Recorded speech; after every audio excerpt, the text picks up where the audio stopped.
Students, आप सभी का हार्दिक स्वागत है आपके अपने YouTube channel science with SK sir में। और हमारा टॉपिक चल रहा था कोऑर्डिनेशन कंपाउंड उप सहसंयोजक यौगिक, जिसके बारे में हमने बहुत ज़्यादा चर्चा कर ली थी पिछले लेक्चर में। एक बार थोड़ा सा अपन रिवाइज करा देता हूँ आपको कि हमने क्या कुछ पढ़ा था। तो पिछले लेक्चर में हमने पढ़ा था कि लिगेंड जो होते हैं वो एकल तंतुक हो सकता है, द्विदंतुक हो सकता है, त्रिदंतुक हो सकता है, टेट्राडेंटेट चतुर्दंतुक हो सकता है, पंचदंतुक हो सकता है, और ऐसे ही हमारे पास लिगेंड षटदंतुक हो सकता है। इनकी चर्चा हमने की थी। हमने कहा था कि भैया जब लिगेंड की बात करेंगे तो लिगेंड क्या होता है, लिगेंड इलेक्ट्रॉन डोनेट करता है। और इलेक्ट्रॉन डोनेट किस बॉन्ड द्वारा करता है, तो हमने कहा था कोऑर्डिनेशन बॉन्ड या उप सहसंयोजक बंध द्वारा किसी केंद्रीय धातु परमाणु को इलेक्ट्रॉन देता है और देकर क्या बनाता है, वो उप सहसंयोजक बंध बनाता है। तो अगर मैंने कहा कि किसी के पास एक दाता परमाणु है, सिंगल डोनर एटम है, या एक दाता परमाणु है, या कोई लिगेंड मेटल द्वारा एक दाता परमाणु द्वारा ही कोऑर्डिनेशन बॉन्ड बनाए, तो वो एकल दंतुक लिगेंड होता है। अगर किसी के पास दाता परमाणु की संख्या कितनी है, 2 है, तो वो द्विदंतुक लिगेंड होता है। अगर किसी के पास दाता परमाणुओं की संख्या 3 है तो वो त्रिदंतुक, 4 वाला क्या होगा, चतुर्दंतुक लिगेंड होगा, 5 वाला पंचदंतुक लिगेंड होगा, और 6 वाला क्या होगा हमारे पास, षटदंतुक लिगेंड। ये सब व्यवस्थाएं किसके ऊपर आधारित हैं, तो हम क्या कहेंगे कि भैया ये सारी व्यवस्थाएं जो हैं वो डोनर एटम के ऊपर बेस्ड हैं। अगर आपके पास सिंगल डोनर एटम है, मतलब कोई भी लिगेंड अगर एक ही दाता परमाणु रखता है, तो वो मेटल द्वारा क्या बनाएगा, एक ही बॉन्ड बनाएगा। जैसे मैंने यहाँ पे M लिख दिया और यहाँ पे मैंने Cl लिख दिया, ये साइनो ग्रुप है। तो मैंने कहा कि इस साइनो ग्रुप में अगर कार्बन इस मेटल को इलेक्ट्रॉन डोनेट करता है, तो यहाँ पे अगर कार्बन ही इलेक्ट्रॉन डोनेट कर रहा है तो उसका मतलब दाता परमाणु कौन है, कार्बन है, और एक ही कोऑर्डिनेट बॉन्ड बना रहा है, तो वो कौन है हमारे पास, एकल दंतुक लिगेंड है। अगर यहाँ पे किसी भी लिगेंड द्वारा 6 बंध बना दिए जाएं, किसके साथ है, मेटल के साथ या केंद्रीय धातु परमाणु के साथ, तो हम क्या कहेंगे, वो षटदंतुक लिगेंड होने वाला है। तो पंचदंतुक लिगेंड तक की चर्चाएं हम यहाँ पे अपने पहले वीडियो लेक्चर में कर चुके हैं। यहाँ आज जो हम चर्चा करने वाले हैं वो हमारा रहेगा षटदंतुक लिगेंड रहेगा। क्या बोलते हैं हम उसको, हेक्साडेंटेट लिगेंड बोलते हैं। क्या बोलते हैं, हेक्साडेंटेट लिगेंड, या फिर क्या कहेंगे अपन, षटदंतुक लिगेंड। देखो कॉन्सेप्ट है ना वो वही रहने वाला है। हम जब शुरुआत में चर्चा कर चुके हैं कि लिगेंड क्या होता है, डेंटिसी या दंतुकता क्या होती है, तो हमें आगे ज़्यादा दिमाग लगाने की आवश्यकता नहीं है। जैसे यहाँ पे देखो नाम लिखा हुआ है षटदंतुक लिगेंड, तो दिमाग में क्या क्लिक हो रहा है कि भैया यहाँ पे दाता परमाणु कितने हैं, 6 हैं। मतलब जो आपके पास लिगेंड है उस लिगेंड के पास टोटल डोनर एटम्स कितने हैं, 6। मतलब वो 6 दाता परमाणुओं द्वारा बॉन्ड फॉर्मेशन करेगा, बंध बनाएगा। और कौन सा बंध बनाएगा, तो हम जानते हैं कोऑर्डिनेट बॉन्ड बनाता है, उप सहसंयोजक बंध। किसके साथ बनाता है वो पता है हमें, केंद्रीय धातु परमाणु के साथ। तो इसका एग्जाम्पल क्या होता है, तो हम पढ़ चुके हैं EDTA, ये होता है एथाइलिन डाइएमीन टेट्रा एसीटेट, और यहाँ के ऊपर इसके लगा देते हैं -4। तो इस EDTA का मतलब क्या होता है, तो हम यहाँ पे क्या कहेंगे, इस EDTA की जो फुल फॉर्म होती है वो होती है एथिलीन डाइएमीन, और T4 क्या हो जाएगा, टेट्रा, और A4 क्या हो जाएगा, एसीटेट। अब देखो ये आयनिक फॉर्म में है तो क्या बोलेंगे इसको, आयन। मतलब एथिलीन डाइएमीन टेट्रा एसीटेट जो आयन है वो एक षटदंतुक लिगेंड की तरह काम करता है। किसकी तरह काम करता है, षटदंतुक लिगेंड। आप बोलोगे सर ऐसा कैसे, हमें कैसे पता चलेगा कि ये षटदंतुक लिगेंड की तरह काम करेगा, तो हमें क्या करना पड़ेगा, सबसे पहले इसकी स्ट्रक्चर बनानी पड़ेगी। तो स्ट्रक्चर बहुत ही ज़्यादा आसान है। देखो क्या है, एथिलीन लिखा हुआ है, तो एथिलीन सभी लोग जानते हैं क्या होता है, CH2 और ये CH2। कितने एमीन है, 2 एमीन ग्रुप है, मतलब यहाँ पे एक नाइट्रोजन हो गया और एक यहाँ पे नाइट्रोजन हो गया। ठीक है।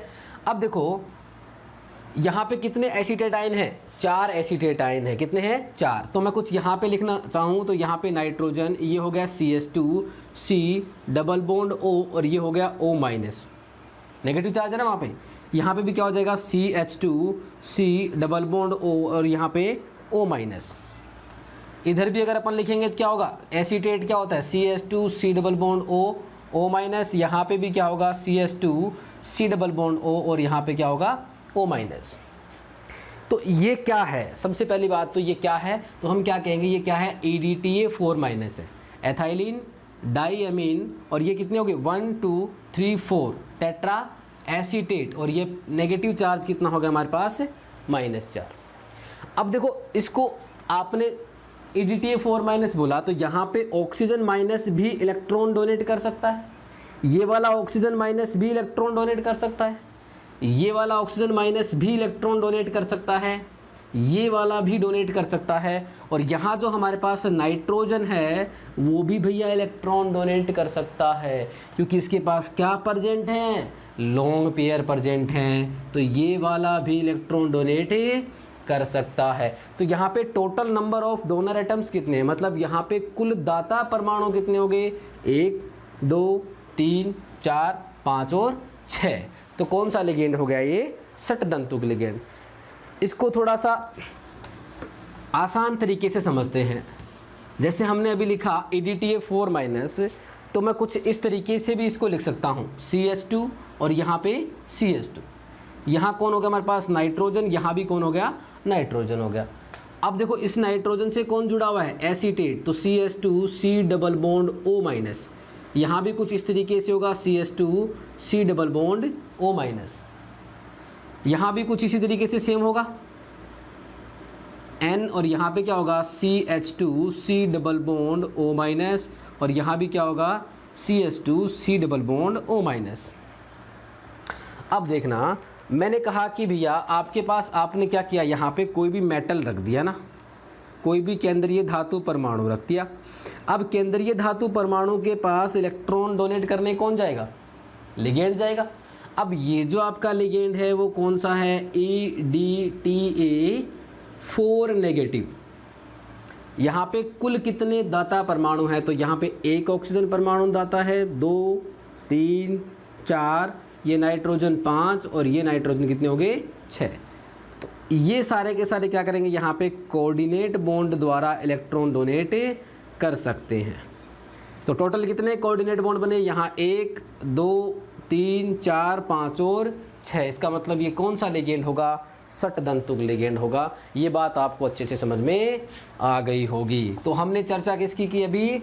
षटदंतुक लिगेंड की, जिसके अंदर दाता परमाणुओं की संख्या कितनी होती है? 6 होती है। अर्थात ऐसा लिगेंड जो केंद्रीय धातु परमाणुओं द्वारा जुड़कर कितने बंधों द्वारा जुड़ेगा? 6 बंधों द्वारा। तो क्या कहेंगे? ऐसा लिगेंड जो केंद्रीय धातु परमाणु के साथ 6 उप सह संयोजक बंधों का निर्माण करता है, कौन सा लिगेंड कहलाता है? षटदंतुक लिगेंड, जिसके अंदर कुल दाता परमाणुओं की संख्या 6 होती है। अब आगे कुछ चर्चा करने वाले हैं अपन, बहुत ही इम्पोर्टेंट टॉपिक है, पॉइंट है, किलेट लिगेंड्स, है ना, चिलेशन बोलते हैं, किलेट लिगेंड बोलते हैं। तो ये जो किलेट होता है, ये सबसे पहले हमें चर्चा करनी होगी भैया किलेट क्या होता है। तो किलेट लिगेंड क्या होते हैं? एक छोटा सा एग्जाम्पल समझना। मैं आपको पहले एग्जाम्पल से समझाने की कोशिश करता हूँ कि अगर मैं आपको सीधा बता दूंगा तो आप उसको, ज़रूरी नहीं कि आप उसको समझ पाएँ। रीज़न क्या है? देखो, यहाँ पे किलेट लिगेंड को समझने के लिए सबसे पहले मैंने एक एग्जाम्पल लिखा। यहाँ पे कॉपर है और ये कॉपर क्या है? केंद्रीय धातु परमाणु है। और इसके साथ मैंने यहाँ पे एग्जाम्पल लिख देता हूँ मैं, कॉपर के साथ मैंने एथिलीन डाईएमीन लिख दिया।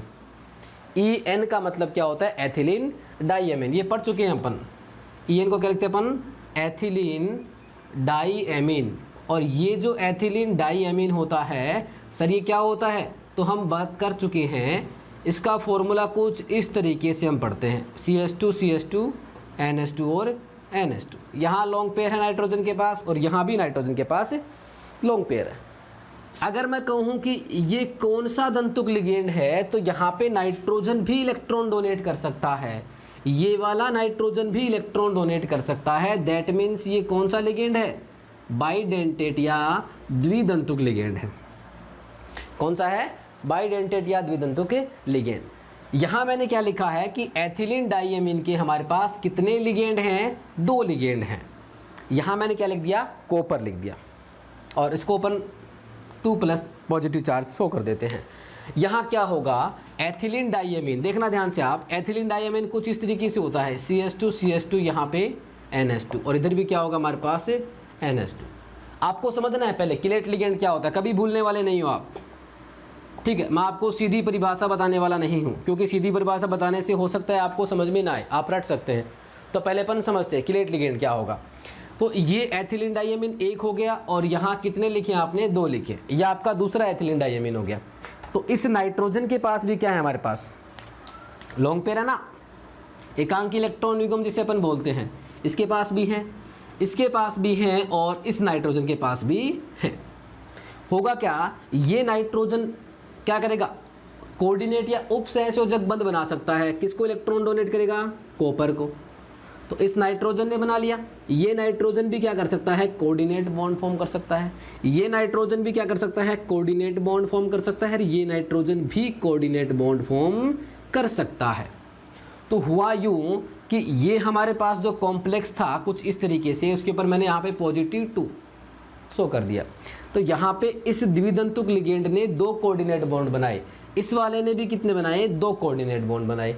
तो हुआ क्या यहाँ पे देखो, इसमें अगर देखो आपको शो हो रहा है, तो इस कॉपर जो सेंट्रल मेटल है, मतलब केंद्रीय धातु परमाणु है, उसके साथ जो लिगेंड क्या कर रहा है? बॉन्ड बना रहा है। तो क्या बन रही है हमारे पास? एक वलय बन रही है। देखो ध्यान से देखो, क्या बन रही है? कि वलय बन रही है।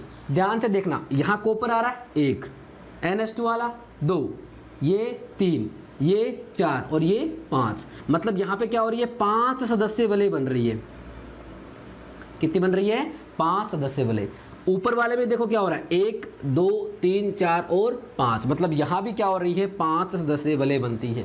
जरूरी नहीं है कि 5 सदस्य वलय 6 भी बन सकती हैं, लेकिन होता क्या है, एक थोड़ा सा कॉन्सेप्ट समझना कि जब भी हम किलेट लिगेंड की बात करते हैं तो किलेट लिगेंड क्यों होते हैं, मतलब हम काम में क्यों लेते हैं। क्योंकि किलेट लिगेंड अगर आप काम में लोगे तो क्या होंगे? उसमें 2 या 2 से अधिक कोऑर्डिनेट बॉन्ड बनेंगे, है ना। और 2 या 2 से अधिक कोऑर्डिनेट बॉन्ड बनेंगे तो क्या होगी? एक वलय बनती है। उस वलय को हम नाम देते हैं किलेट वलय। मतलब ये जो वाली आपकी वलय बन रही है वो कौन सी वलय है? किलेट वलय सॉरी। और ये जो आपका लिगेंड है वो कौन सा है? किलेट लिगेंड कहलाएगा। और ये आपका जो टोटल कॉम्प्लेक्स है, संकुल जो बना, वो संकुल क्या कहलाएगा? क्या होगा? किलेट संकुल होगा। क्या होगा? किलेट संकुल। अब देखो किलेट संकुल क्या होता है? स्टेबिलिटी ज़्यादा रखता है।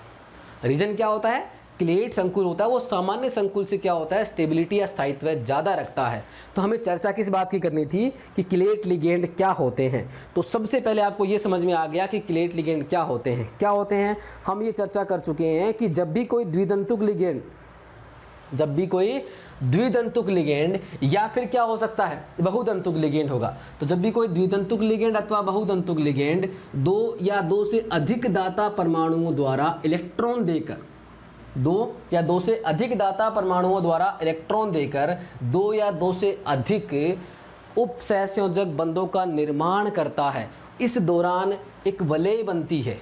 कौन सी वलय? इस दौरान एक 5 से 6 सदस्यीय वलय बनती है जिसे हम किलेट वलय कहते हैं। एवं लिगेंड किलेट लिगेंड कहलाता है तथा बनने वाला संकुल क्या होता है? किलेट संकुल कहलाता है। किलेट संकुल सामान्य संकुल की तुलना में क्या होता है? अधिक स्थायित्व रखता है। तो ये होते हैं हमारे पास किलेट लिगेंड। आपको बात अच्छे से समझ में आ गई होगी कि किलेट लिगेंड के अंदर कौन पार्टिसिपेट करेगा, कौन सा लिगेंड होगा। तो हम क्या कहेंगे? या तो हो सकता है द्विदंतुक लिगेंड, और या फिर क्या हो सकता है हमारे पास कोई भी बहुदंतुक लिगेंड हो सकता है। एक और एग्जाम्पल की हम बात करें, एक और एग्जाम्पल की अगर अपन बात करें तो ध्यान से समझना, यहाँ पे मोनोडेंटेट नहीं होगा, एकल दंतुक लिगेंड नहीं होगा, क्योंकि एकल दंतुक लिगेंड से कहाँ वलय बनेगी? बनती नहीं है ना। दूसरा एग्जाम्पल अपन लेते हैं कि Fe के साथ आपने ऑक्जिलेट रखा हुआ है। क्या रखा हुआ है? ऑक्जिलेट 3। अब देखो ये Fe क्या है? सेंट्रल मेटल है, केंद्रीय धातु परमाणु है। और ये ऑक्जिलेट क्या होता है? सभी लोग जानते हैं, C2O4 2- को अपन बोलते हैं ऑक्जिलेट आयन। इसको कुछ इस तरीके से भी अपन शो कर सकते हैं, COO माइनस और यहाँ पे भी COO माइनस। मतलब यहाँ पे कुल डोनर एटम या दाता परमाणु कितने हैं, तो आप क्या कहोगे, देखना भाई क्या कहोगे। कहने को तो क्या बहुत कुछ है, कहेंगे क्या, वही कहेंगे जो हमें पता है। क्या पता है कि भैया यहाँ भी इलेक्ट्रॉन डोनेट कर सकता है और यहाँ वाला ऑक्सीजन भी इलेक्ट्रॉन डोनेट कर सकता है। तो इसको कितने लोगों ने घेर लिया, 3 लोगों ने घेर लिया। कितने लोगों ने, 3। कितने ऑक्जिलेट हैं, 3 ऑक्जिलेट हैं। कुछ इस तरीके से ऑक्जिलेट होता है। मैंने कहा COO माइनस, देखो इसको पूरा लिखते हैं अपन, लिखा मैंने यहाँ पे COO माइनस, यहाँ भी देखो इसके साथ C double bond O minus, एक हो गया। दूसरा वाला इधर लिख देते हैं, C double bond O minus, C double bond O minus, दूसरा हो गया। तीसरा इधर लिख देता हूँ मैं, यहाँ पे C double bond O minus और यहाँ पे C डबल बॉन्ड O और ये O माइनस। ठीक है, तो ये 3 प्रकार के लिगेंडों ने, 3 लिगेंडों ने क्या कर रखा है, इस आयरन को घेर रखा है। ये O माइनस इलेक्ट्रॉन डोनेट करेगा, ये वाला इलेक्ट्रॉन डोनेट करेगा, ये वाला डोनेट करेगा, ये वाला करेगा, ये वाला करेगा और ये वाला करेगा। बताओ कितने लिगेंडों ने, देखो इसको मैं यहाँ पे पूरा संकुल बना देता हूँ और यहाँ पे टोटल चार्ज कितना है, +3। हाँ भाई, अब देखो यहाँ पे टोटल कितने लिगेंड हैं, 1 2 3 4 5 और 6, मतलब कितने दाता परमाणु हैं, तो कितने हैं यहाँ पे, 6 हैं। एक छोटा सा क्वेश्चन पूछना है मेरे को यहाँ पे। मैंने कहा कि इसके अंदर ये जो आपके पास संकुल है, कॉम्प्लेक्स है, इस कॉम्प्लेक्स के अंदर पहला क्वेश्चन ये है, इस कॉम्प्लेक्स के अंदर OX जो है वो कितना दाता परमाणु है, एकल दंतुक है, द्विदंतुक है, त्रिदंतुक है या बहुदंतुक। दूसरा क्वेश्चन क्या है, मैंने कहा इसमें कोऑर्डिनेशन नंबर या उपसह संयोजक संख्या कितनी होने वाली है। क्या क्वेश्चन है हमारा कि इसके अंदर इस आयरन की उपसह संयोजक संख्या या कोऑर्डिनेशन नंबर कितनी है। अब सुनना, यहाँ देखो इस ऑक्जिलेट ने क्या बनाया है, वलय बनाई है। देखो ध्यान से देखो, हमने कहा था कि कोई भी द्विदंतुक लिगेंड हो सकता है या फिर क्या हो सकता है, हमारे पास कोई भी बहुदंतुक लिगेंड होगा। तो देखो आपको क्या समझ में आ रहा है, यहाँ पे वलय बन रही है। देखो कितनी वलय बन रही हैं, कितने सदस्य की वलय बन रही हैं। तो ये आयरन आपका सेंट्रल मेटल 1 2 3 4 और 5, ये भी 5 सदस्य हैं। 1 2 3 4 और 5, मतलब सारे के सारे क्या हैं, 5 सदस्य वलय हैं। इसका मतलब क्या होता है कि कोऑर्डिनेशन बॉन्ड जब बनता है, उपसंयोजक बंध जब बनता है, तो यहाँ पे एक वलय बनती है। उस वलय को हम क्या कहते हैं, किलेट वलय कहते हैं। क्या कहने वाले हम उसको, किलेट वलय। और लिगेंड जो उसमें होता है वो किलेट लिगेंड होता है। और ये जो संकुल है, ये जो कॉम्प्लेक्स है, वो क्या होता है, कॉम्प्लेक्स कंपाउंड या संकुल यौगिक होता है या किलेट कंपाउंड होता है, जो क्या होता है, ज़्यादा स्टेबल होता है सामान्य संकुल की तुलना में। अब प्रश्न ये था कि ऑक्जिलेट कैसा है, तो देखो ऑक्जिलेट तो हमें दिखाई दे रहा है, ये ऑक्जिलेट आयन आपका। इस ऑक्जिलेट आयन में कितने लिगेंड हैं, कितने दाता परमाणु भैया, कितने, 2 हैं। ये वाला ऑक्सीजन भी भैया बना रहा है बॉन्ड, ये वाला भी बोला मैं भी बना रहा हूँ। कितने डोनर एटम हो गए, दाता परमाणु हो गए 2। दैट मीन्स इस ऑक्जिलेट को अपन क्या कहेंगे कि ये तो द्विदंतुक है, 2 देने वाले हैं। और यहाँ जो आपने लिखा है कोऑर्डिनेशन नंबर, तो उपसहसंयोजक संख्या क्या होती है उसकी चर्चा हम यहीं कर लेते हैं। देखो उपसहसंयोजक संख्या, तो जो मैंने पहले ही बता दिया आपको, जब नाम जो लिखा होता है उस नाम के पीछे ही उसका कॉन्सेप्ट छिपा होता है। उपसहसंयोजक संख्या का मतलब है कि कितने उपसहसंयोजक बंध बन रहे हैं, और किसके साथ बन रहे हैं, वो केंद्रीय धातु परमाणु के साथ। सेंट्रल मेटल जो आयन आपके पास, केंद्रीय धातु जो परमाणु है उसके साथ बनने वाले कुल उपसहसंयोजक बंधों की संख्या क्या कहलाती है, उपसहसंयोजक संख्या कहलाती है। बात समझ में आई ना। इधर देखो बड़ा ही इंपॉर्टेंट क्वेश्चन है, मैंने कहा ये ऑक्जिलेट, देखो एक तो अपन सीधी भाषा में बात करेंगे और एक कॉन्सेप्चुअल। सीधी भाषा में बात ये है कि ऑक्जिलेट जो है वो एक द्विदंतुक लिगेंड है। मैंने क्या कहा, ऑक्जिलेट जो है वो एक द्विदंतुक लिगेंड है। एकल दंतुक लिगेंड एक बंध बनाता है, वापस रिपीट कर रहा हूं मैं, एकल दंतुक लिगेंड आपके पास एक कोऑर्डिनेट बॉन्ड बनाता है, जबकि द्विदंतुक लिगेंड आपके पास 2 कोऑर्डिनेट बॉन्ड बनाएगा। कितने बनाएगा, 2। तो यहाँ पे ऑक्जिलेट कैसा है, द्विदंतुक। देने वाले दाता परमाणु कितने हैं, 2। कुल कितने ऑक्जिलेट लिगेंड यहाँ पे हमारे पास जुड़े हुए हैं आयरन के साथ, तो कितने जुड़े हुए हैं? 3। तो मैं एक बार वापस से रिपीट करता हूँ, एकल दंतुक एक उप सहसंयोजक बंध बनाता है, द्विदंतुक 2 उप सहसंयोजक बंध बनाता है। यहाँ पे द्विदंतुक लिगेंड है, कितने बंध बनाएगा? 2। कितने द्विदंतुक लिगेंड है टोटल? 3। तो 3 है, एक बनाता है 2, तो टोटल ने कितना कोऑर्डिनेट बॉन्ड बनाया? 6। तो हम क्या कहेंगे कि इसकी उप सहसंयोजक संख्या कितनी रहेगी? 6। ये तो सीधी सी बात थी। अब इसमें देखो अपन समझते हैं, यहाँ देखो टोटल कितने उप सहसंयोजक बंध बने हुए? 1 2 3 4 5 और 6। तो हमारा आंसर क्या होगा? कोऑर्डिनेशन नंबर क्या होती है? 6 होती है। अगर आपको लैंग्वेज में बात करनी हो तो हम कुछ इस तरीके से बोल सकते हैं कि केंद्रीय धातु परमाणु, क्या बोलेंगे अपन?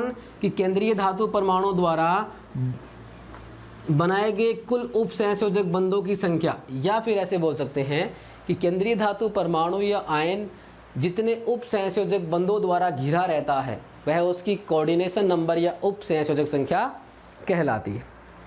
ये था किलेट लिगेंड। एक छोटा सा एग्जांपल आपको देकर समझाना चाहूँगा मैं किलेट लिगेंड को। जैसे 2 पर्सन खड़े ना, एक ये फर्स्ट पर्सन और ये यहाँ पे ही पर्सन 2 हैं। इसके पास क्या हुआ है? चॉकलेट्स रखी हुई हैं। क्या रखी हुई हैं? चॉकलेट। तो क्या होगा? इसके पास कुछ नहीं रखा हुआ, इसके पास चॉकलेट रखी हुई है। तो यहाँ पे 50 से 60 लोग खड़े ना, जैसे इसको देखते हैं इन दोनों पर्सन्स को, तो मैं कहूँगा कि इसके पास जाना पसंद करेंगे या चॉकलेट वाले के पास? तो ऑब्वियसली क्या आंसर होगा कि जो लोग होंगे वो कहाँ जाएंगे? चॉकलेट वाले के पास। तो क्या होंगे? सारे के सारे सोशल डिस्टेंसिंग को मेंटेन करते हुए क्या हो जाएंगे? चारों तरफ से कवर कर लेंगे कि भी हाँ चॉकलेट चॉकलेट है। तो क्या होगा? यहाँ पे क्या बनती है? एक वलय बनती है। क्या बनती है? वलय बनती है। और वलय कितने मेंबर्ड होती है? 5 से 6 सदस्य वलय बनती है। और वही क्या होता है हमारे पास? किलेट होता है। ये थोड़ा सा ऐसे ही समझने के लिए बता दिया।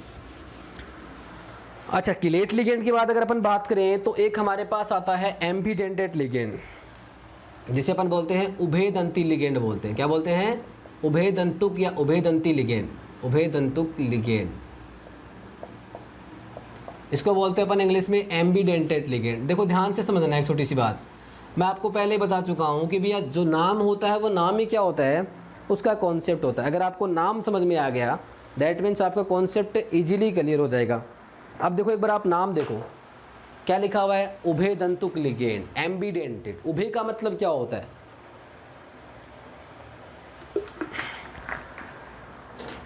क्या होता है? जैसे उभयचर जंतु होता है जो जल और स्थल दोनों पे रह सकता है, वैसे उभयदंतु का मतलब क्या होता है? एग्जाम्पल से बात करते हैं ना, सीधी भाषा में बात नहीं करेंगे। एग्जाम्पल मैंने कहा साइनो है, CN। कौन है? CN, जिसे हम सब लोग जानते हैं साइनो। और यहाँ मैंने क्या रख दिया? मेटल रख दिया। मेटल आपका जो केंद्रीय धातु परमाणु होता है उसको मैंने यहाँ पे रख दिया। 2 कंडीशन हमारे पास है, एक यहाँ पे भी मैंने क्या रख दिया? CN रख दिया है, तो CN ही है। और यहाँ पे भी क्या रखा हुआ हमारे पास? मेटल रखा हुआ है। तो देखो इस CN के पास अब हम बात करें तो इस CN में अगर कार्बन जो है, इस CN में अगर कार्बन जो है वो क्या करे? इलेक्ट्रॉन डोनेट करे। किसको? मेटल को। कंडीशन क्या हमारे पास? यहाँ पे कार्बन मेटल को इलेक्ट्रॉन डोनेट कर सकता है, मतलब कार्बन है वो इस मेटल के साथ उप सहसंयोजक बंध बना सकता है। यहाँ मेटल और ये कौन है? नाइट्रोजन वाला ग्रुप है, तो यहाँ पे नाइट्रोजन क्या कर सकता है? इस मेटल के साथ कोऑर्डिनेट बॉन्ड बना सकता है। हमने देखो ऊपर लिखा हुआ क्या है? उभयदंतुक लिगेंड लिखा हुआ है। क्या लिखा हुआ है? उभयदंतुक लिगेंड। यहाँ पे कार्बन भी क्या कर रहा है? इलेक्ट्रॉन डोनेट कर रहा है। और यहाँ पे नाइट्रोजन भी क्या कर रहा है? इलेक्ट्रॉन डोनेट कर रहा है। दोनों में डिफरेंस क्या है? डिफरेंस केवल इतना ही है कि यहाँ पे दोनों के अंदर क्या है? डोनेट करने वाला परमाणु अलग अलग है। पहले वाले में कौन है? कार्बन इलेक्ट्रॉन डोनेट कर रहा है, और दूसरे वाले में कौन है? नाइट्रोजन इलेक्ट्रॉन डोनेट कर रहा है। तो फिर डिफरेंस क्या हुआ? बात आती है कि डिफरेंस क्या हुआ, कि डिफरेंस तो आपने क्या दिया ना, ये वाला तो कौन है? कार्बन डोनेट कर रहा है, और यहाँ पे क्या कर रहा है? नाइट्रोजन। तो देखो हुआ क्या यहाँ पे, ये जो साइनो है, CN जो समूह होता है या NC जो समूह होता है, वो दोनों के दोनों कैसे होते हैं? एकल दंतुक लिगेंड होते हैं। कैसे होते हैं? एकल दंतुक लिगेंड। देखो ध्यान से समझना इस बात को। एकल दंतुक लिगेंड का मतलब क्या होता है? इनके अंदर एक ही दाता परमाणु होता है, मतलब डोनेट क्या करता है? एक ही दाता परमाणु होता है, वो इलेक्ट्रॉनों को डोनेट करता है। यहाँ CN को हम क्या बोलेंगे, साइनो बोलते हैं, और NC अगर हो तो हमारे पास क्या बोलेंगे, इसको आइसोसाइनो बोलते हैं। तो डिफरेंस यहाँ पे आता है। डिफरेंस कहाँ पे आता है, दाता परमाणु में आता है। यहाँ दाता परमाणु कौन है, कार्बन, और यहाँ दाता परमाणु कौन है, नाइट्रोजन। लेकिन आप अगर बात करोगे तो CN भी क्या है, एकल दंतुक लिगेंड, और NC भी क्या है, एकल दंतुक लिगेंड। लेकिन इसमें दाता परमाणुओं की संख्या क्या है, ये बड़ा एक क्वेश्चन अजीब सा है। देखो मैंने क्या कहा कि ऊपर वाले में जो CN लिखा हुआ है उसमें कार्बन डोनेट कर रहा है तो साइन हो जाएगा, और अगर NC लिखा हुआ है तो नाइट्रोजन डोनेट करेगा तो वहाँ पे क्या हो जाएगा, आइसोसाइनो। लेकिन दोनों के दोनों क्या है, एकल दंतुक लिगेंड है। क्या होते हैं, एकल दंतुक लिगेंड होते हैं। मेरा प्रश्न ये है कि इसमें दाता परमाणु कितने हैं, तो आप क्या कहोगे, दाता परमाणु तो इसमें कार्बन भी हो सकता है और नाइट्रोजन भी हो सकता है। लेकिन एक समय पर जब अपन बात करते हैं एक समय पर, तो एक समय पर क्या होता है, एक ही दाता परमाणु काम करता है, या एक ही दाता परमाणु क्या करता है, बॉन्ड फॉर्मेशन करता है या बंध बनाता है। तो उभयदंतुक लिगेंड क्या होते हैं, समझ में आ गई ना बात। हमने क्या कहा कि उभयदंतुक लिगेंड क्या होते हैं, वे एकल दंतुक लिगेंड जिसमें एक या एक से अधिक दाता परमाणु उपस्थित होते हैं, लेकिन एक ही समय पर एक ही परमाणु दाता परमाणु की तरह व्यवहार कर सकता है, क्या कहलाते हैं, उभयदंतुक लिगेंड कहलाते हैं। एग्जाम्पल के लिए MCN में क्या हो जाएगा, ये साइनो कहलाएगा, और यहाँ पे NC क्या हो जाएगा, आइसोसाइनो। यहाँ कार्बन दाता परमाणु की तरह व्यवहार कर रहा है, और यहाँ पे नाइट्रोजन दाता परमाणु की तरह व्यवहार कर रहा है। दूसरे एग्जाम्पल से समझने की कोशिश करते हैं। नाइट्रो होता है, सभी लोग जानते हैं, NO2। ये भी क्या होता है हमारे पास, एकल दंतुक लिगेंड होता है। मैंने कहा कि NO2 कुछ इस तरीके से है, और ये हमारे पास मेटल रखा हुआ है। दूसरी कंडीशन ये हो सकती है, और ये हमारे पास क्या रखा हुआ है, मेटल। तो देखो पहली वाली कंडीशन में अगर पहले वाली कंडीशन में नाइट्रोजन इलेक्ट्रॉन डोनेट कर रहा है और दूसरी वाली कंडीशन में ऑक्सीजन इलेक्ट्रॉन डोनेट कर रहा है, तो होगा क्या, यहाँ पे इसको क्या बोलेंगे अपन, नाइट्राइटो, और डोनेशन कौन कर रहा है, नाइट्रोजन, तो नाइट्राइटो N बोल देंगे। यहाँ भैया इलेक्ट्रॉन कौन दे रहा है, अरे इलेक्ट्रॉन कौन दे रहा है, तो कौन दे रहा है, ऑक्सीजन दे रहा है, तो क्या बोल देंगे इसको, नाइट्राइटो O। तो ये N आ रहा है, वो क्या बता रहा है कि भैया डोनर एटम देने वाला परमाणु नाइट्रोजन है, और ये O क्या बता रहा है कि देने वाला परमाणु कौन है, ऑक्सीजन। बताओ बात समझ में आई कि नहीं आई। तो एम्बीडेंटेट या उभयदंतुक लिगेंड क्या होते हैं, मुझे लगता है आपको अच्छे से समझ में आ गया। नहीं आया हो तो एक एग्जाम्पल और ले लेते हैं। क्या लेते हैं, SCN। मैंने कहा SCN रखा हुआ था और मैंने इसको उल्टा कर दिया NCS। यहाँ पे आपका मेटल रख दिया मैंने।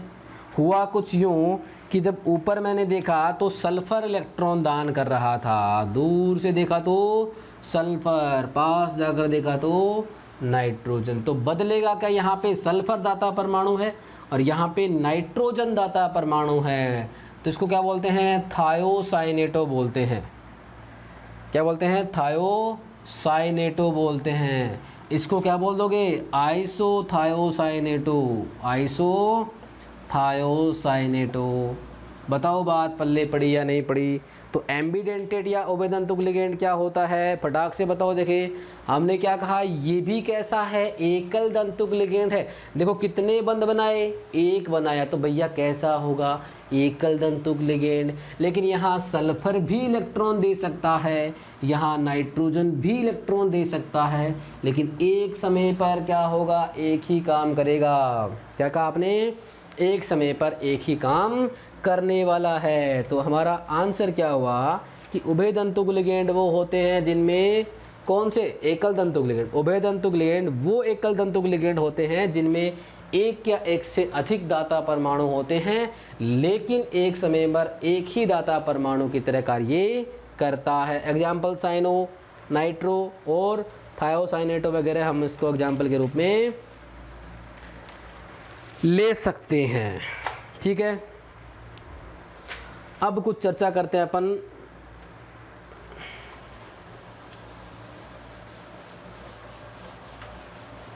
एक छोटा सा चर्चा कर लेते हैं अपन। देखो एक हमारे पास जब कोऑर्डिनेशन नंबर की बात करते हैं, जैसे कि एक होता है समन्वय मंडल, है ना, अपन पहले ही बात कर चुके हैं, और दूसरा कौन सा होता है, आयनन मंडल होता है। एक बार वापस से थोड़ा सा इसको रिवाइज कर देता हूँ। समन्वय मंडल क्या होता है, तो पहले आप एक बार बात बताओ मुझे कि मेटल जो होता है केंद्रीय धातु परमाणु, भैया क्या करता है वो, कि सर करने को क्या है उसके पास, क्यों भैया क्यों नहीं करता। हम ये कहते हैं कि केंद्रीय धातु परमाणु क्या करता है, बंध बनाता है। किसके साथ, किसके साथ बनाएगा, लिगेंड के साथ बनाएगा। हमने एक एग्जाम्पल लिया था K4FeCN6 और ये डब्बा बंद कर दिया। तो मैंने क्या कहा, देखो पहला नाम लिखा है कोऑर्डिनेशन स्फीयर या फिर समन्वय मंडल या कोऑर्डिनेशन जोन बोल दो, इसको बोलेंगे आयनन मंडल या आयनाइजेशन स्फीयर, है ना। तो समन्वय मंडल क्या होता है, तो हम क्या कहेंगे, देखो पहले आपको बता देता हूँ, ये वाला जो है ना वो कौन है, समन्वय मंडल है, और ये वाला जो है वो कौन सा है, आयनन मंडल है। ठीक है ना, ऊपर वाला बाएं वाला दाएं वाला समझ में आ गया आप। अब देखो समन्वय मंडल का मतलब क्या हुआ, मैंने कहा कि ये जो आपका वर्गाकार कोष्ठक है, इसको ऐसे लिखते हैं भैया, देखो वर्ग बना दो इसको ना ऐसे कुछ। ये जो वर्गाकार कोष्ठक है, इस वर्गाकार कोष्ठक में क्या होता है, केंद्रीय धातु परमाणु लिगेंड के साथ जुड़ा हुआ है। अरे भैया हमने कहा था ना, जब डब्बे को जाकर हमने देखा तो कुछ ऐसा दिखाई दिया कि केंद्रीय धातु परमाणु लिगेंड के साथ जुड़ा था, लेकिन अचंभे की बात तो ये थी कि कौन सा बॉन्ड था, याद करो, उपसह संयोजक बंध, कोऑर्डिनेट बॉन्ड के द्वारा जुड़ा था। कुछ याद है ना। तो हम क्या कहेंगे कि समन्वय मंडल क्या होता है, वर्गाकार कोष्ठक में, देखो पूरी बात करते हैं, केंद्रीय धातु परमाणु लिगेंड द्वारा उपसहसंयोजक बंध द्वारा जुड़ा होता है। केंद्रीय धातु परमाणु लिगेंड से उपसहसंयोजक बंध द्वारा एक वर्गाकार कोष्ठक में लिखा जाता है, जिसे हम क्या कहते हैं, समन्वय मंडल कहते हैं। इसको मैंने जल में डाला, किसको, समन्वय मंडल को। अरे मैंने किसको डाला जल में, समन्वय मंडल को, तो कुछ मिलेगा क्या, ना ना। क्यों नहीं मिलेगा, क्योंकि समन्वय मंडल जो होता है, उस समन्वय मंडल में आने वाले जितने भी परमाणु हैं वो अपना कभी भी परीक्षण नहीं देते, क्योंकि वो कोऑर्डिनेट बॉन्ड या उपसहसंयोजक बंध द्वारा जुड़े होते हैं जो आसानी से नहीं टूटता। इसीलिए क्या कहते हैं, समन्वय मंडल क्या होता है, अनआयनीकृत होता है, मतलब कभी भी आयनों में टूटता नहीं है। लेकिन आपका जो आयनन मंडल है वो क्या होगा, कैसे परिभाषित करोगे, तो समन्वय मंडल या वर्गाकार कोष्ठक के बाहर उपस्थित आयन्स या बाहर उपस्थित जोन रीजन क्या कहलाता है, आयनन मंडल। क्या होता है इसका, आयनन होता है, मतलब क्या होता है, ये आयनीकृत भाग होता है जो अपने आयनों का परीक्षण देता है। ये बात आपको समझ में आ गई होगी, ठीक है ना। अब हम छोटी सी बात कर लेते हैं कोऑर्डिनेशन मल्टीलेयर या समन्वय बहुफलक की बात करते हैं। एक दो छोटा मोटा पॉइंट है, उसके बाद अपन नेक्स्ट पॉइंट पर चलते हैं। अब देखो एक नाम होता है समन्वय बहुफलक, कोऑर्डिनेशन मल्टीलेयर, समन्वय बहुफलक। कुछ खास इंपॉर्टेंट नहीं होता, लेकिन ऐसे समझने के, देखो मैं आपको बता देता हूँ एग्जाम्पल। मैंने कहा एक मेटल देखा, क्या कहा, एक मेटल देखा, मैंने देखा, क्या देखा, एक मेटल देखा, लेकिन मेटल को ही नहीं देखा, मेटल के साथ जुड़े हुए लिगेंड को भी देखा। क्या किया मैंने, मेटल के साथ जुड़े हुए लिगेंड को भी देखा। ध्यान से देखना आप भी भैया, कुछ दिखाई दे देना, ये कुछ इस तरीके से था। मैंने ये देखा कि मेटल के साथ जुड़े हुए थे वो कितने लिगेंड थे, है ना, कितने आदमी थे ना। क्या कहा मैंने, कितने आदमी थे। ये कुछ इस तरीके से बना, देखो हम क्या बना रहे हैं, ताजमहल, हवा महल, क्या दिख रहा है आपको। हाँ देखो ये आपके पास मेटल था, मैंने जब मेटल को देखा तो मेटल बड़ा ही अजीब दिख रहा था। क्यों, क्योंकि मेटल को चारों तरफ से कितने लोगों ने घेर रखा था, 6 लोगों ने। केवल समझने के लिए ध्यान रखना, ध्यान से, कि कोऑर्डिनेशन नंबर अगर कितना हो, 6 हो। क्या कहा मैंने, कोऑर्डिनेशन नंबर अगर कितना हो, 6 हो। मतलब क्या हुआ कि अगर किसी धातु परमाणु को 6 लोगों द्वारा घेरा गया है, मतलब अगर किसी धातु परमाणु को 6 लिगेंड द्वारा घेरा गया है तो आपके पास जो ज्यामिति बनने वाली है, जो ज्योमेट्री व्यवस्था बनने वाली है, वो कैसी होती है? कैसी होती है? अष्टफलकीय होती है। कैसी होती है? अष्टफलकीय। तो यहाँ पर मेटल को किसने घेर रखा है? लिगेंड ने। 1 2 3 4 5 और 6। तो कोऑर्डिनेशन नंबर कितना? 6। तो क्या कहेंगे, ये कैसी व्यवस्था होती है? अष्टफलकीय होती है। कैसी होती है? अष्टफलकीय। अगर मैंने कहा कि मेटल को कितने ने घेर रखा है? 4 लोगों ने घेर रखा है, 1 2 और ये 4। तो जब मेटल को 4 लिगेंड घेरते हैं तो हमें कुछ ऐसा दिखता है, कुछ ऐसा दिखता है। कैसा दिखता है? ऐसा ही दिखता है जैसा दिखाई दे रहा है, कुछ ऐसा दिखता है। ठीक है, तो यहाँ पे 1 2 3 और 4, मतलब कोऑर्डिनेशन नंबर कितना भैया? 4 है। तो यहाँ पे जो व्यवस्था होती है वो कैसी होती है? चतुष्फलकीय होती है। कैसी होती है? चतुष्फलकीय। लेकिन अगर मैंने देखा कि मेटल को कितने लोगों ने घेर रखा है? 4 लोगों ने। भैया आप तो सर पहले बता रहे थे कि 4 ने घेर रखा है, लेकिन डिपेंड करता है उनकी ज्योमेट्री कैसी होती है। यहाँ पे मेटल ने कुछ इस तरीके से घेर रखा है, मेटल को कुछ इस तरीके से लिगेंड ने घेर रखा है, 1 2 3 और 4। यहाँ भी कितने थे? 4 लिगेंड थे। लेकिन यहाँ पे लिगेंडों की व्यवस्था जो थी वो कुछ इस तरीके से थी कि हमारी जो व्यवस्था है वो कैसी आ रही है? चतुष्फलकीय आ रही थी। कैसी आ रही थी? चतुष्फलकीय। और चतुष्फलकीय के साथ देखो कितने? 1 2 3 4, मतलब बहुत ज़्यादा फलक बन रहे हैं, तो इसको बोल सकते हैं चतुष्फलकीय, चतुष्फलकीय बहुफलकीय, ऐसा कुछ बोल सकते हैं। ठीक है, अब यहाँ देखो आपके पास कितने लिगेंड हैं? वही 4 लिगेंड हैं और मेटल को घेर रखा है ना। इस यहाँ पे कैसी है? देखो ये क्या बन रहा है? वर्ग बन रहा ना, तो वर्गाकार हो जाएगा। पढ़ते हैं ना अपन। और ये कैसा है? प्लेन के अंदर क्या हो जाएगा? वर्गाकार समतलीय व्यवस्था है। कैसी है? वर्गाकार समतलीय व्यवस्था। ऐसी बहुत सारी 3-4 व्यवस्थाओं की बात हम यहाँ पे कर सकते हैं। बात समझ में आ गई ना? एक की अगर अपन बात करें तो कुछ इस तरीके से होता है, आप सभी लोग जानते हैं ना, TBP, ट्राइगोनल बाई पिरामिडल। इस तरीके से यहाँ पे आपका मेटल रखा हुआ है, ये लिगेंड हो गया, ये लिगेंड, ये लिगेंड, और यहाँ पे कुछ इस तरीके से लिगेंड हो जाएगा। तो ये जो व्यवस्था होती है वो कैसी होती है? TBP, trigonal bi pyramidal. मतलब क्या होता है? त्रिकोणीय द्विपिरामिडीय। क्या हो जाएगा? त्रिकोणीय द्विपिरामिडीय बहुफलक हो जाएगा। त्रिकोणीय द्विपिरामिडीय बहुफलक। इसके अलावा अगर अपन बात करें तो एक और हो सकता है, वो ज्योमेट्री मैं इसको पहले वाले को मिटा रहा हूँ और मैंने कुछ इस तरीके से शो कर दी। ये देखिए कितने कोण हो गए? 1 2 3 4 और 5। तो क्या हो जाएगा? पंचकोणीय पिरामिडीय बहुफलक। अब आप है ना ऊपर देखो, ऊपर पीछे नहीं, ऊपर देखो क्या कि आपने जो हेडिंग लगाई है वो क्या है? समन्वय बहुफलक। इसका मतलब क्या होता है? आपने ये सब जो तामझाम बताया है इससे मतलब क्या होता है? तो हम क्या कहेंगे? आपके पास समन्वय बहुफलक जो दे रखा है तो हम क्या कहेंगे? आपका जो केंद्रीय धातु परमाणु है या जो आयन है, केंद्रीय धातु परमाणु या जो आयन है, इससे जुड़े हुए लिगेंडों की व्यवस्था। कौन सी व्यवस्था? द्विक स्थान व्यवस्था। क्या कहा हमने? कि केंद्रीय धातु परमाणु या आयन से जुड़े हुए लिगेंडों की द्विक स्थान व्यवस्था को ही हम क्या कहते हैं? कोऑर्डिनेशन मल्टीलेयर या समन्वय बहुफलक। बात पल्ले पड़ेगी ना?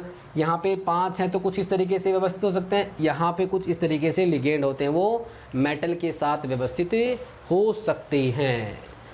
ये बात अगर आपको समझ में आ गई हो तो हम आज का लेक्चर ख़त्म करते हैं एक छोटे से पॉइंट के साथ, और वो हमारा है होमोलैप्टिक और हेटेरोलैप्टिक संकुल।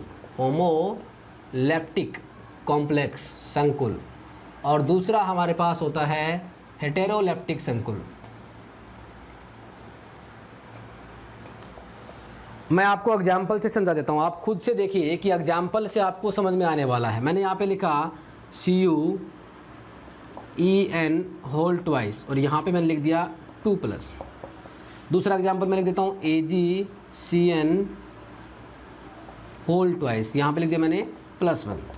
तीसरा एग्जाम्पल लिख देता हूँ मैं यहाँ पे FeCN होल 6 और यहाँ पे लिख देता हूँ मैं 4-, है ना। यहाँ पे मैंने कुछ इस तरीके से लिख दिया, कोबाल्ट के साथ क्या हो गया, NH3 कोबाल्ट, NH3 और यहाँ पे Cl2 और H2, यहाँ पे लिख देते हैं अपन +2।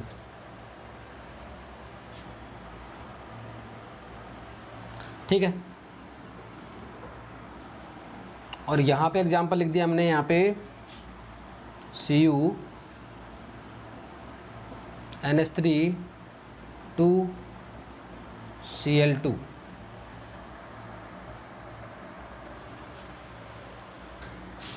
अच्छा, अब देखो, देखिए आपके पास क्या लिखा हुआ, होमोलेप्टिक संकुल और हेटेरोलेप्टिक संकुल। देखो ध्यान से देखो, आपके पास जो एग्जाम्पल लिखे हुए हैं, आपको क्या कुछ डिफरेंट नज़र आ रहा है? क्या दोनों में कोई विभिन्नताएं नज़र आ रही हैं? आंखें खोल के देखना पूरी पूरी कि क्या आपको दोनों में कोई विभिन्नताएं नज़र आ रही हैं क्या? अगर आ रही हैं तो फटाफट बताएं, फटाफट बताना आपको कि क्या आपको किसी के अंदर कोई विभिन्नता नज़र आ रही है क्या?